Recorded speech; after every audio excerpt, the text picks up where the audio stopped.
Do you want to stay on the right side of the law in terms of cryptocurrency? Well, you're going to want to stick around to see our interview with Frank Hepworth, a regulatory lawyer who specializes in crypto. So stick around for more Bridging the Gap to find out more.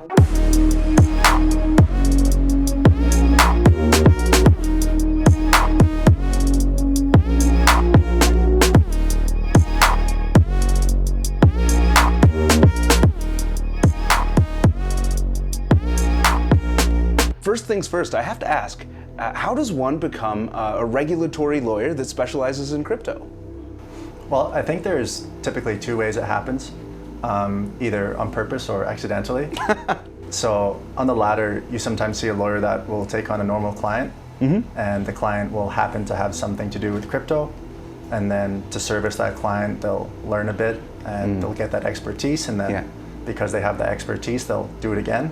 And then before they know it, their practice has shifted into a crypto practice.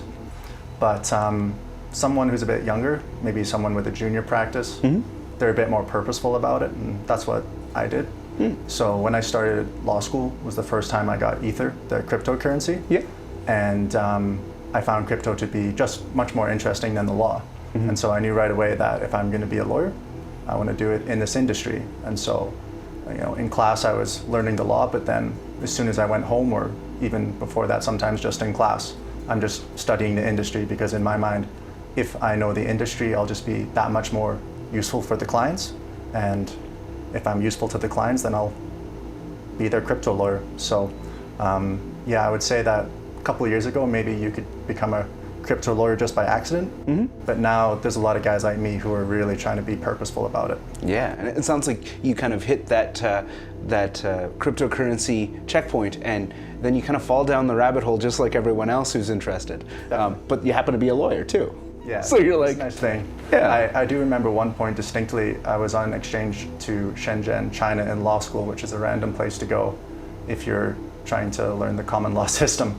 And I remember being in like the middle of a Chinese legal class, and I was like, should I just drop out of school to just do crypto full time? Because everyone I was learning about was a developer or doing some sort of hustle. Yeah. But I thought, no, I'm in law school, and I think this industry is going to need legal expertise, and I bet there's not too many guys like me, so I'm just going to hammer this. And then I doubled down, and it's worked out. In terms of decentralized finance, DeFi, talking about tokens, NFTs, assets on the blockchain, do you think there should be some regulation here?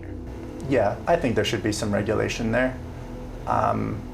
It immediately goes into securities regulation is the first thought for most people, and I don't think we should have securities regulation in its current state for crypto assets, but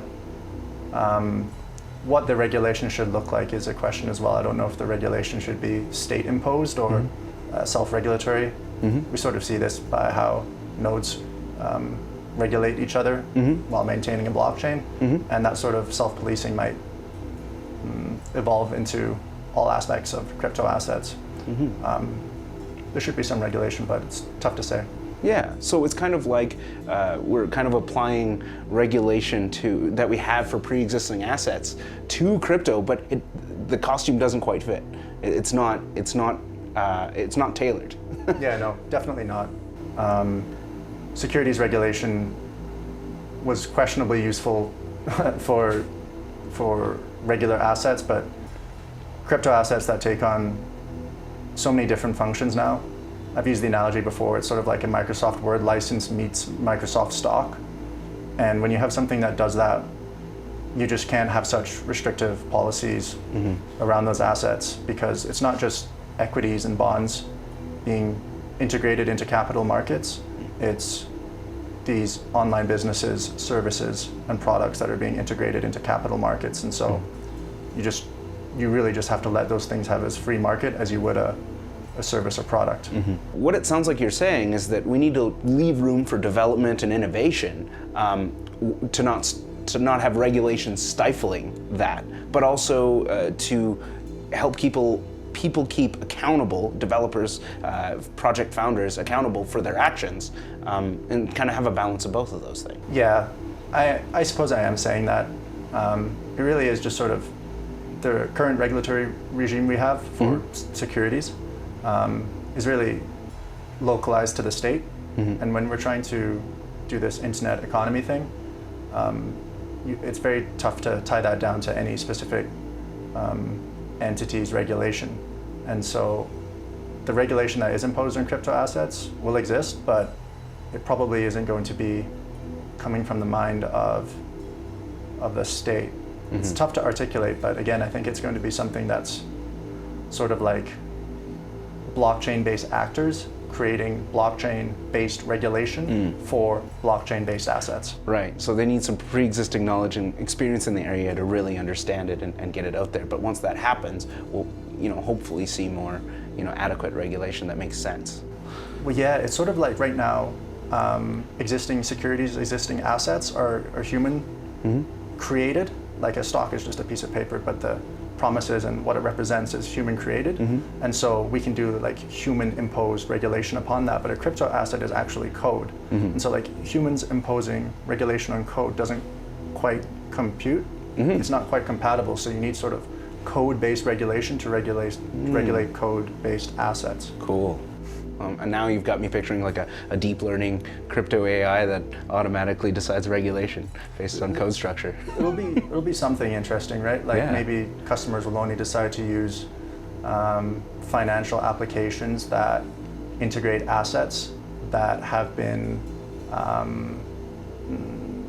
attached to some sort of public code repository. Like a business will only integrate product and services that are crypto assets, where those product and service crypto assets are recognized by some sort of like, United Nations of code. Right. Yeah. What do you think regulation in terms of cryptocurrency will look like in the future? And how is that going to affect the holders of crypto?